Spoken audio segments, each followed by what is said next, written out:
Fala pessoal, tudo bem? Sejam muito bem-vindas, muito bem-vindos a mais um vídeo do Escola Online. Eu sou o professor Gabriel e quero ajudá-las na resolução das atividades do volume 2, semana 4. Tema da aula de hoje, o ensino de filosofia africana. Pessoal, antes de darmos início a esse papo importante, peço como sempre para vocês se inscreverem no nosso canal, procurarem as nossas redes sociais e ao final desse vídeo, se você gostou, deixar um comentário, um biscoito, qualquer coisa que a gente está achando muito, mas muito legal poder responder vocês. Ok? Bora lá então?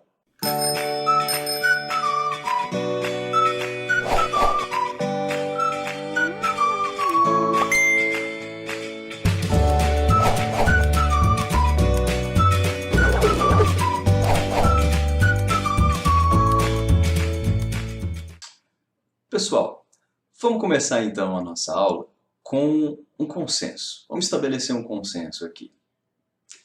Não sei vocês, mas eu, Gabriel, como estudante, durante o ensino médio, nunca tive a oportunidade de estudar alguma ideia, algum pensamento de um filósofo de origem africana. Não sei vocês na sua escola, ou com os professores e as professoras que vocês têm. E de todo modo, pessoal, o fato de nós não termos contato com filósofos africanos, a princípio já podemos dizer que é uma perda de oportunidade. Quantas ideias nós não estamos perdendo ao colocar de lado, ao não dar um espaço para que possamos ouvir as ideias oriundas ali do continente africano, O fato de a gente não ter essas ideias, esses pensadores contemplados no nosso currículo nacional é algo fundamental da gente abordar.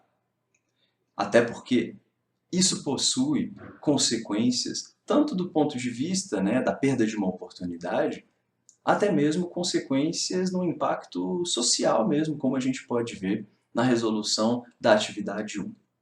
Bora lá então debater sobre ela? Enem adaptada. Claro, pessoal, uma questão aberta, o Enem trabalha com questões fechadas, por isso adaptada. Vamos lá. Frantz Fanon publicou pela primeira vez, em 1952, seu estudo sobre colonialismo e racismo, Pele Negra, Máscaras Brancas. Ao dizer que, para o negro há somente um destino, e que esse destino é branco, Fanon revelou que as aspirações de muitos povos colonizados foram formadas pelo pensamento colonial predominante. Letra A. Apresentar pensadores praticamente de matriz ocidental europeia faz com que o ensino da filosofia combata ou reforce a predominância do pensamento branco, segregacionista e racista do colonialismo no Brasil. Bom, pessoal, a gente pode começar a nossa resposta com a definição básica a respeito do racismo e do segregacionismo. Primeiro a gente define esses conceitos para vocês enxergarem ali e dali a gente tenta olhar para nós enquanto Brasil. Vamos lá então, pessoal. Ideias racistas e segregacionistas afirmam uma diferença biológica e ou cultural entre o que se entende por raça e etnia, identificando aspectos fenotípicos, origem geográfica ou aspectos culturais e propondo, com base nisso, a necessidade de uma separação entre os indivíduos das diferentes raças ou etnias. Há também a construção de hierarquias entre as raças.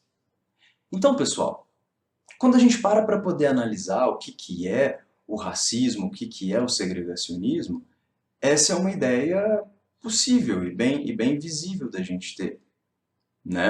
O que é o racismo, se não a ideia de que existem diferenças entre os indivíduos observáveis ali por características físicas, por exemplo, Então, a lisura de um cabelo, as características da pele, do rosto de uma pessoa. Indivíduos que têm um pensamento racista ao longo da história humana tenderam a qualificar e classificar os indivíduos com base nessas características que eles se apropriavam, que eles entendiam ali dessas pessoas. Se construía, portanto, uma ideia de que existiam facilidades para uma determinada raça, que existiam ali potenciais, talentos diferentes e fraquezas para indivíduos de determinadas origens geográficas ou culturais, e aí, a partir disso, se propunham várias e várias ideias. Ideia, por exemplo, de que é aceitável se educar, se escravizar com punição um povo que não tem a capacidade, por exemplo, de orientar a si mesmo. Né? A ideia por trás da escravidão estava muito alicerçada nisso. Né? Você escraviza o negro utilizando como força de trabalho. Por quê? Porque sem a escravidão, sem a orientação do branco, aqueles indivíduos livres, soltos ali, formando uma sociedade, se tornariam ali bárbaros, né? Fariam um produto de uma sociedade completamente desorganizada. Né? Então, justificava-se a escravidão com base nessa ideia racista. Agora, se você acha que essa ideia racista morreu junto com a escravidão, você está enganado, enganada. A gente tem vários e vários exemplos de estudos ali, estudos, né, entre aspas, científicos, entre aspas, que tentaram linkar, né, conectar comportamentos com essas características fenotípicas, geográficas ou culturais. Né? E a partir dessas conclusões, né, muito mal feitas, muito porcas, se possibilitou, por exemplo, a formação do regime do apartheid na África do Sul e também nos Estados Unidos, a ideia de separação. Separação de escolas, separação de bairros, né? De modo a você dizer o seguinte, bom, a gente não é racista, nós não queremos o mal, não queremos escravizar, mas ó, é cada raça, é cada grupo étnico na sua redondeza. Né? Isso foi feito nos Estados Unidos, isso foi feito também na África.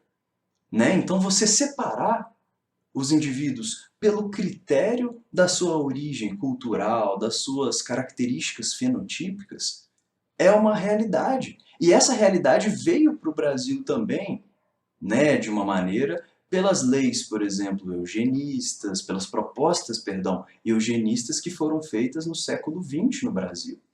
Então, é fundamental que a gente comente agora nessa relação. Então, o que tem a ver racismo e segregacionismo com o nosso Brasil?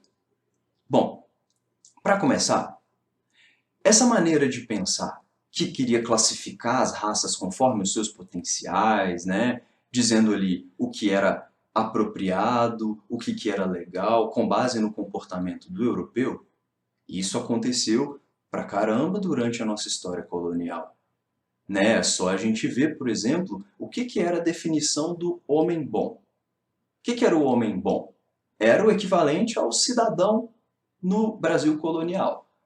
Né? E o homem bom era, normalmente, branco e possuía, né, as vestes, os hábitos, né, os aspectos ligados ao europeu.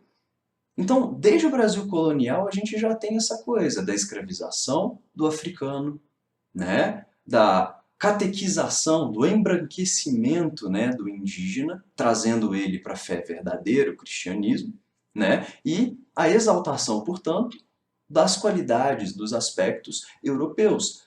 Gente, até mesmo o critério de beleza era um critério muito alicerçado na visão, no valor europeu de beleza.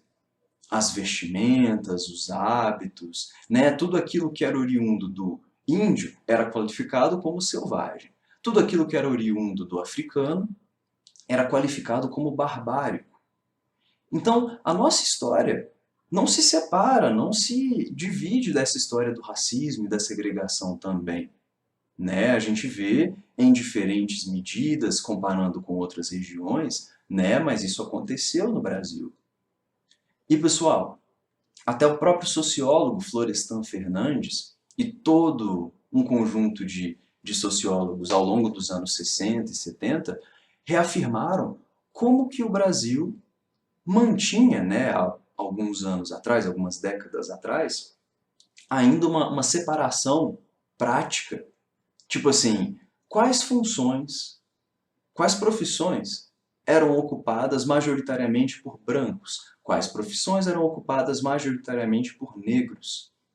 Florestan Fernandes mostrou para a gente que ainda havia uma predominância negra nas posições, nas funções sociais, né, de pagamento mais baixo, de prestígio mais baixo também, né? Então, de todo modo, é fundamental a gente ver que na própria construção do nosso Brasil houve, se não o racismo explícito, coisa que com certeza existiu, mas suponhamos que você pense que não, mesmo que você ache que o Brasil é uma democracia racial plena, ainda existe uma separação prática, né, entre determinadas profissões que habitualmente estão mais ocupadas por indivíduos brancos e outras profissões por indivíduos negros. Então, ainda está presente dentro do nosso Brasil.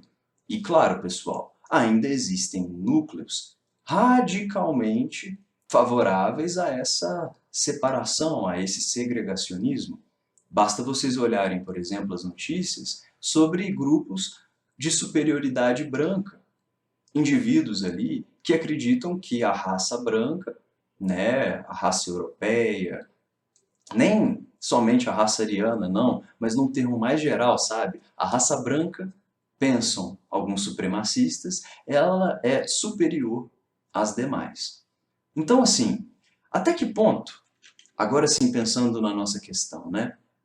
Até que ponto manter dentro do nosso sistema de ensino somente pensadores de matriz ocidental não colabora também para isso?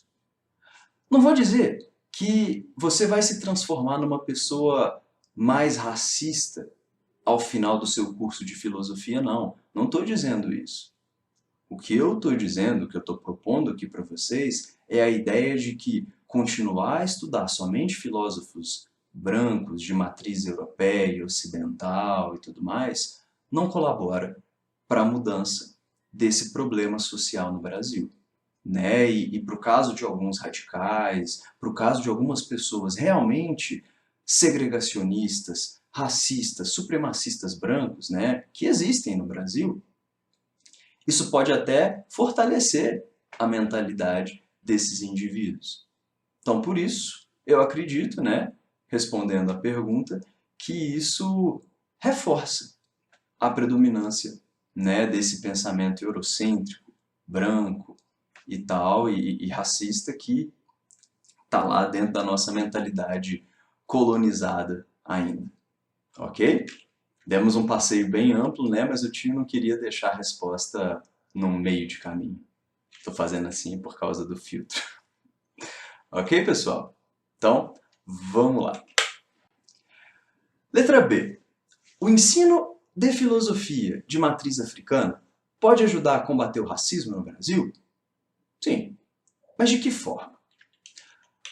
Pessoal, algumas propostas aí para você colocar na sua resposta. E lembrando, né? Isso vem um pouco do meu entendimento de mundo. Bora lá. Em consonância, isso aí é o tio Gabriel que deu uma pesquisada e que vem lendo algumas coisas. Em consonância com o pensamento de um filósofo negro, Cornel West, um dos campos importantes para a vitória sobre o racismo são as artes. Ah, Gabriel, mas está falando do ensino de filosofia? Eu sei. Acompanha contigo. O estabelecimento de conexões emotivas e conexões racionais entre os indivíduos dessas diferentes origens étnico-raciais pode ajudar a quebrar algumas barreiras, né? Então, por muito tempo, se enxergou o negro, por exemplo, como o atleta, o negro como o forte, né? E o branco como o intelectual. Segundo esse Cornel West, um pensador que eu acho magnífico, um importantíssimo campo para briga, para quebra um pouco dessa mentalidade de superioridade branca, ou essa mentalidade de separar as raças, né? e esse gap mesmo, né, que separa indivíduos brancos e indivíduos negros, é a arte. Porque pensa um pouco comigo. Sendo você uma pessoa criada num mundo racista, que repete para você o tempo inteiro que o negro é um outro ser de uma outra origem, com uma outra forma de pensamento, e aí de repente você, com essa mentalidade, começa a tomar contato com, por exemplo, filmes, poesias escritas por pessoas negras. E aí você começa a se conectar com as ideias desse indivíduo, né? Isso é uma oportunidade para você mudar um pouco a mentalidade de um indivíduo de criação racista, por exemplo. Entende? Você abre uma porta de possibilidade de uma conexão interna, emotiva, racional. Então aquele indivíduo de outra aparência, de outra origem, pensa também, assim como eu. Passa também, assim como eu, por situações cotidianas, complexas, e supera essa situação de uma maneira ímpar, que às vezes eu não teria pensado. Então, diz o Cornel West isso, que a arte é importante enquanto um campo, né, para a briga contra o racismo. Se a gente adaptar esse pensamento também ao sistema educacional, o ensino de filosofia de matriz africana pode também colaborar em diversos níveis para o fim do racismo. Por exemplo, pensa um pouco comigo. Ao ensinar filosofia africana, você está apresentando uma nova ideia filosófica ao aluno, certo? Então, seja você um aluno racista ou não, você vai estar lá estudando, aprendendo uma nova ideia. Então já é benéfico nesse sentido. Né? Você vai me dizer, ah, Gabriel, a gente não tem contato com ideias africanas porque elas não são boas. Como é que você sabe? Você já parou para ler? Já parou para estudar? Pois é. Então, seria uma boa oportunidade para você tentar julgar por mérito, né? Se você acha que é uma boa ou não é uma boa filosofia. Segunda vantagem de você estudar filosofia africana dentro do ensino brasileiro. Aquilo que a gente comentou, né? É possível estabelecer uma conexão íntima de um indivíduo com o pensamento de um outro indivíduo. A filosofia faz isso pra caramba por nós, não é? Quando você está lá lendo o filósofo Kant, por exemplo, e aí você se identifica com uma ideia que o Kant falou, de certa maneira, há uma conexão ali. Você está pensando, putz, esse cara já passou por uma situação, eu entendo essa situação, eu sinto empatia por essa situação, e eu acho interessante o raciocínio dele. Então, esse contato, essa conexão possível de você fazer com a ideia de alguém de uma origem completamente diferente, não vai resolver o problema do racismo, não, mas pode ajudar de alguma maneira.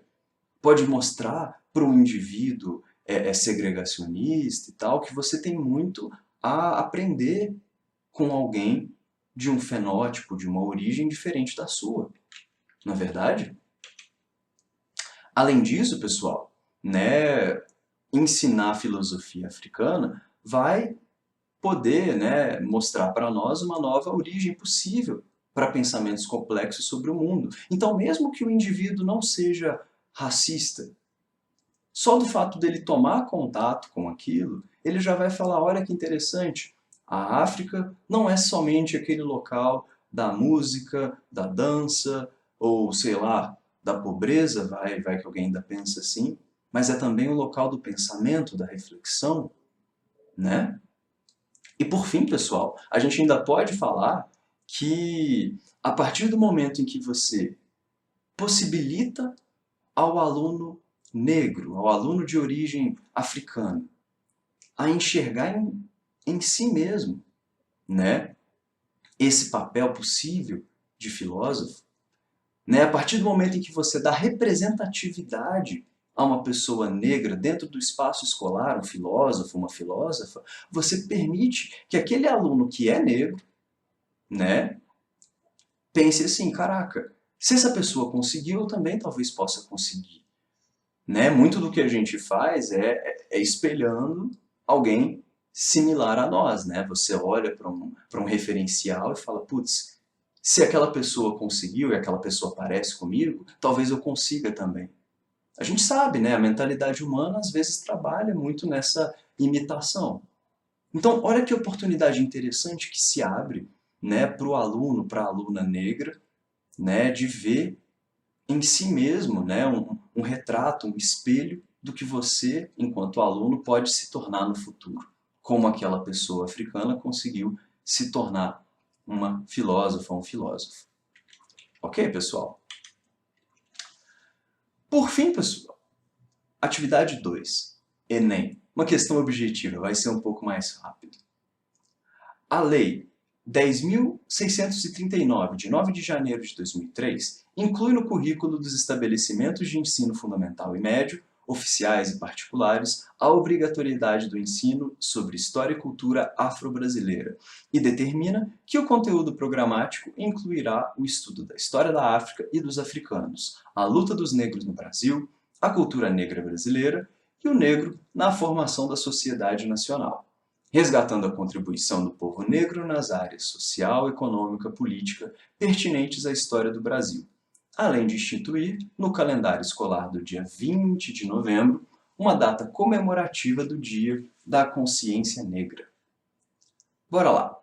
A referida lei representa um avanço não só para a educação nacional, mas também para a sociedade brasileira. Por quê? Letra A. Legitima o ensino das ciências humanas nas escolas? Não exatamente. Não é por conta do ensino das ciências humanas. Já estão legitimadas nas escolas, então não tem nada a ver com isso. Letra B. Divulga conhecimentos para a população afro-brasileira? Não, né, pessoal? A ideia ali é atingir toda a população brasileira, não apenas a afro-brasileira. Letra C. Reforça a concepção etnocêntrica sobre a África e sua cultura? Não, de modo algum. A ideia é quebrar esse etnocentrismo que já existe no Brasil, de achar que é da Europa o intelectual, né? E é da África o quê? O musical? O cultural? Letra D. Garante aos afrodescendentes a igualdade no acesso à educação? Bom, não é o objetivo da lei, né? Letra E. Impulsiona o reconhecimento da pluralidade étnico-racial no Brasil. Perfeito? Interessante. Temos aí a letra E. Pessoal, muito obrigado a todas e a todos. Se você ficou até o final, se você também não ficou, você não vai ouvir isso, que é a grande oportunidade que nós temos aí para vocês do projeto Eu Não Erro Mais. Não deixe de buscar saber. Bons estudos a todas e a todos e até mais. Valeu!